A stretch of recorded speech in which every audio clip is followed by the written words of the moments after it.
महंगाई के इस दौर में सोना और चांदी सुरक्षित निवेश की बड़ी गारंटी के रूप में उभर रहा है। पिछले 13 सालों में किया गया निवेश अब 300 गुने से ज्यादा का लाभ पहुंचा रहा है।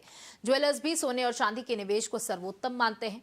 यूपी सराफा एसोसिएशन के मंत्री रामकिशोर मिश्रा का कहना है कि सोना और चांदी में किया गया निवेश कभी नुकसान नहीं पहुंचाता। अक्टूबर से दिसंबर तक सोने के दाम में प्रति 10 ग्राम के हिसाब से 7,000 की बढ़ोतरी दर्ज की गई, जबकि चांदी में प्रति किलो के हिसाब से 10,000 किलो तक बढ़त दर्ज की गई।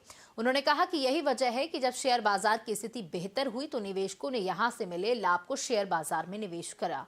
उन्होंने कहा कि सोने चांदी में किए गए निवेश से ज्यादा फायदा अन्य कहीं पर नहीं मिलता।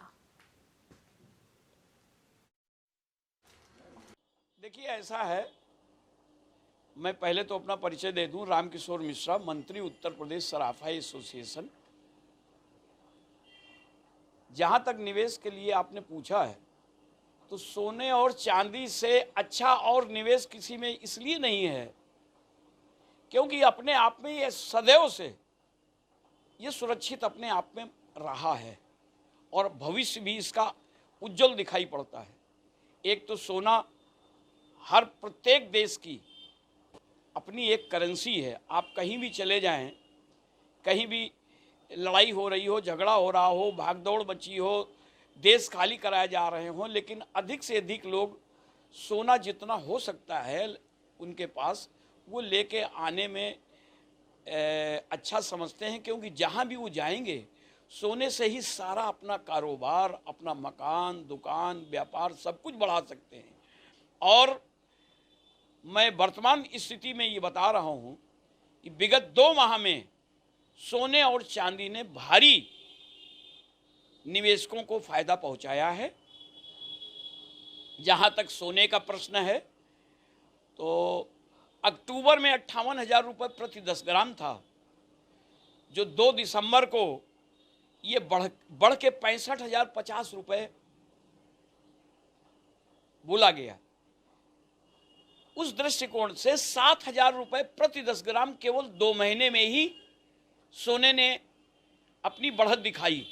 जिन लोगों ने निवेश किया था 6 अक्टूबर को, ठीक 2 महीने बाद 7,000 रुपये उनको प्रॉफिट बिल्कुल खरा खरा दिखाई पड़ा। इसी प्रकार चांदी में भी 3 अक्टूबर को 69,000 थी, 3 अक्टूबर 2023 को, जो 2 माह बाद बढ़कर 2 दिसंबर को 79,000 हो गई। इसने भी सोने की चाल की तरह 10,000 रुपये प्रति किलोग्राम अपना फायदा निवेशकों को केवल 2 माह के अंतराल में पहुंचाया। इसके बाद जब हमारे भारत के यशस्वी प्रधानमंत्री द्वारा 3 बड़े राज्यों को मजबूत सरकार बनवाने पर भारतीय शेयर बाजार मजबूती की ओर गया, तब लोगों ने अपना कमाई का पैसा, सोने चांदी में जो प्रॉफिट हुआ था वो प्लस और जो उनके पास अपना निजी था, वो शेयर बाजार की ओर थोड़ा सा रुख मोड़ा, और जैसे ही मोड़ा वैसे ही शेयर बाजार वहां से तेज हुआ। वर्तमान समय में ये भी कहा जा सकता है कि 2 महीने लगातार तेजी आने के बाद कुछ रिएक्शन भी आना जरूरी था। अब बाजार में जो सहालगी खरीदारी है, वो लोग ये महसूस कर रहे हैं कि अभी कुछ सोना चांदी और घटेगा, सोना चांदी और घटेगा, इसलिए बाजार में सहालगी मांग भी कमजोर